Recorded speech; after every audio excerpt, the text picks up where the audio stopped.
अब दिल्ली की सड़कों पर बोटिंग शुरू हो सकती है। ये मैं नहीं बल्कि ये तस्वीरें कह रही हैं।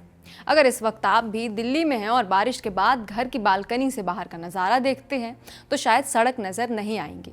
नज़र आएगा तो सिर्फ पानी। क्या आपको भी सड़क पर कोई स्विमिंग करते हुए नहीं दिखाई दिया? मैं ये इसलिए पूछ रही हूँ क्योंकि अभी जो वीडियो हम आपको दिखाएंगे वो इसी नेशनल कैपिटल रीजन दिल्ली का है। ये हालात दिल्ली में 2 घंटे की बारिश के बाद हैं। इसे देखकर ये कहना गलत नहीं होगा कि दिल्ली का ड्रेनेज सिस्टम सिर्फ मैप पर ही एग्जिस्ट करता है, ग्राउंड पर नहीं। आने वाली 5 तस्वीरें दिल्ली के फेल्ड ड्रेनेज सिस्टम की हालत बयां करेंगी।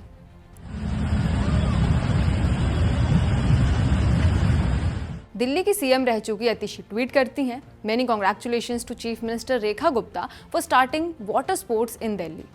लेकिन दिल्ली की ये समस्या आज की नहीं है।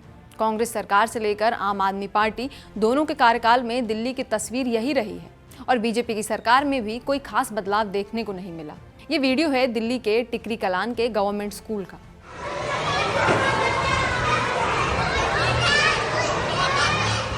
बच्चे बेंच पर बैठे हैं, पानी घुटनों तक भरा हुआ है। ये बच्चों के लिए किसी स्विमिंग पूल के एक्सपीरियंस जैसा हो सकता है, लेकिन इस तस्वीर के पीछे की गहराई को समझिए कि कैसे दिल्ली का फेल्ड ड्रेनेज सिस्टम बच्चों को एक दिन के लिए ही सही लेकिन पढ़ाई से रोक रहा है। इसे देखकर यह समझा जा सकता है कि दिल्ली में सिर्फ 2 घंटे की बारिश भी बच्चों की पढ़ाई में बड़ी रुकावट बन सकती है। अगला वीडियो ईस्ट दिल्ली का है।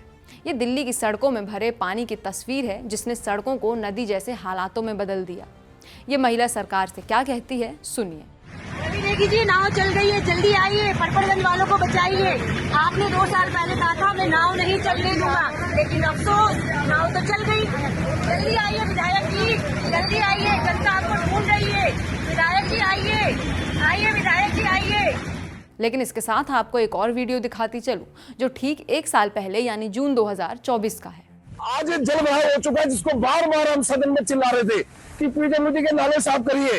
ये सारे पीडब्ल्यूडी के नाले हैं, दिल्ली सरकार का स्कूल है, सामने मनीष सिसोदिया का स्कूल है, देख सकते हैं, सामने बस खराब है, ट्रक खराब है। दोनों वीडियोस में आपको ज्यादा फर्क नहीं दिखेगा, बस सरकार बदली है लेकिन दिल्ली की हालत और एक दूसरे पर इल्जाम लगाने का तरीका बिल्कुल वही। ये है बीजेपी के एडवोकेट रवि नेगी। ये उस वक्त का वीडियो है जब दिल्ली में आम आदमी पार्टी थी। रवि नेगी दिल्ली की सड़क पर बारिश के बाद भरे हुए पानी में बोट में तैरते हुए नजर आ रहे हैं, जिसमें वो कहते हैं कि दिल्ली डूब रही है। दिल्ली सरकार में, दिल्ली आम आदमी पार्टी की सरकार, डबल इंजन की सरकार होने के बावजूद दिल्ली डूब रही है। इनको शर्म आनी चाहिए। अगली तस्वीर पटपटगंज की है जो ना तो पहली है और शायद आखिरी भी नहीं। वाटर लॉगिंग की समस्या यहाँ भी उसी तरह है जैसे दिल्ली की अक्सर सड़कों पर।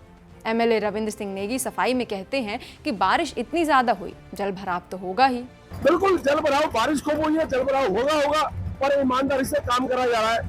4 पंप लगा रखे हैं, विधायक मैदान में उतरा हुआ है और पूरी कोशिश कर रहे हैं। जो 12 सालों में जिन सरकारों ने जल भराव के लिए कोई काम नहीं करा, पर हमारी 4 महीने पुरानी सरकार रेखा जी के नेतृत्व में हम लोग लगातार जल भराव के लिए एक ऐतिहासिक कदम उठा रहे हैं। और अब ये तस्वीर है साउथ ईस्ट दिल्ली की, जहां गंदे नाली के पानी में गाड़ियां डूब रही हैं।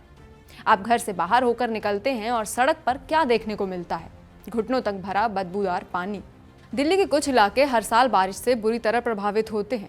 इनमें मिंटो ब्रिज, आईटीओ, सदर बाजार और कृष्णा नगर जैसे इलाके सबसे ज्यादा वाटर लॉगिंग प्रोन एरिया माने जाते हैं।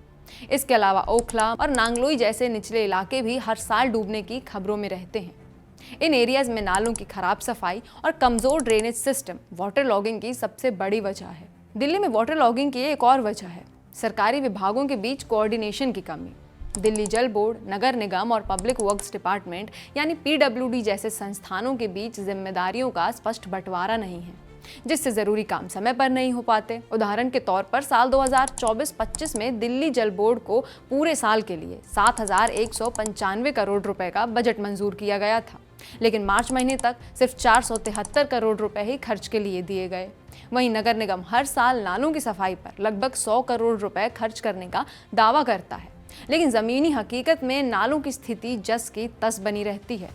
एक रिपोर्ट के अनुसार इस साल अब तक लगभग 40% पीडब्ल्यूडी के नालों, 30% नगर निगम के नालों और 50% irrigation and flood control department के नालों की पूरी तरह से सफाई नहीं हो पाई। नतीजा ये है कि जब भी थोड़ी तेज बारिश होती है तो एक्स्ट्रा पानी न निकल पाने की वजह से सड़कों, बाजारों और रिहायशी इलाकों में पानी भर जाता है। इसके साथ ही कई जगहों पर अवैध निर्माण और अतिक्रमण ने भी नालों को ब्लॉक कर रखा है। बारिश के दौरान तुरंत वाटर इवैक्यूएशन के लिए कोई सेंट्रलाइज इमरजेंसी पंपिंग सिस्टम नहीं है। कुछ इलाकों में पंप हैं लेकिन वो फंक्शनल नहीं होते या मैन पावर की कमी की वजह से चल नहीं पाते। यानी सरकार की तरफ से भारी खर्च और वादों के बावजूद जब जमीन पर काम ढंग से नहीं होता तो हर साल दिल्ली में यही वाटर लॉगिंग की तस्वीर दोहराई जाती है। हम नागरिक सरकार को हर साल तरह तरह के टैक्स देते हैं, जैसे income tax, GST, road tax, property tax वगैरह। साल 2023-24 की बात करें तो भारत सरकार को टोटल टैक्स रेवेन्यू लगभग 23 लाख करोड़ रुपए से ज्यादा मिला, जिसमें से सिर्फ इनकम टैक्स से ही लगभग 9 लाख करोड़ रुपए जमा हुए। दिल्ली जैसे शहरों में रहने वाले लोग हर दिन महंगे पेट्रोल, रेस्टोरेंट बिल और खरीदारी पर भी जीएसटी के रूप में सरकार को टैक्स देते हैं। लेकिन जब जमीन पर सुविधाओं की बात आती है, जैसे कि साफ सड़कें, स्मूथ ड्रेनेज या बुनियादी सफाई व्यवस्था, तो हालात बेहद खराब नजर आते हैं। यानी हम पैसे समय पर देते हैं लेकिन बदले में हमें वाटर लॉगिंग, गंदगी, टूटी सड़कों जैसी प्रॉब्लम मिलती है। ये साफ दिखता है कि टैक्स देना हमारी जिम्मेदारी है, लेकिन उस टैक्स का सही इस्तेमाल करना प्रशासन की जिम्मेदारी है, जो अक्सर पूरी नहीं हो पाती। दिल्ली डिजास्टर मैनेजमेंट की मई की रिपोर्ट में ये कहा गया है कि हर साल आने वाली बाढ़ को नेचुरल डिजास्टर नहीं कह सकते। असल में ये ह्यूमन मेड क्राइसिस और प्लानिंग की कमी का नतीजा है। यमुना नदी में पानी का लेवल अक्सर खतरे के निशानी के ऊपर चला जाता है और इसकी बड़ी वजह है ताजेवाला हेडवर्क्स। ताजेवाला हेडवर्क्स हरियाणा में यमुना नदी पर बना एक वाटर कंट्रोल पॉइंट है, जहां से बारिश के समय ज्यादा पानी को दो नहरों, एक बाएं किनारे की ईस्टर्न यमुना कैनाल और एक दाएं किनारे की वेस्टर्न यमुना कैनाल में मोड़ा जाता है। लेकिन जब इन नहरों की कैपेसिटी पूरी हो जाती है तो बचा हुआ एक्स्ट्रा पानी यमुना में छोड़ दिया जाता है, जो करीब 48 घंटे में दिल्ली पहुंचता है और वहां यमुना का जल स्तर तेजी से बढ़ता है। यही अक्सर दिल्ली में बाढ़ की बड़ी वजह बनता है। अब जब नदी का पानी बढ़ता है तो उसका असर ड्रेन्स पर भी पड़ता है। दिल्ली की 18 बड़ी ड्रेन्स जो शहर के बाहर तक जाती हैं, वो रिवर्स फ्लो करने लगती हैं, यानी पानी ड्रेन से वापस बहकर रिहायशी इलाकों में घुस आता है। इस वजह से कॉलोनीज, खासकर अनप्लान्ड या अनऑथराइज्ड एरिया में पानी भर जाता है। अब बात करें लोकल फ्लडिंग की, तो ये प्रॉब्लम पिछले कुछ सालों में काफ़ी बढ़ गई है।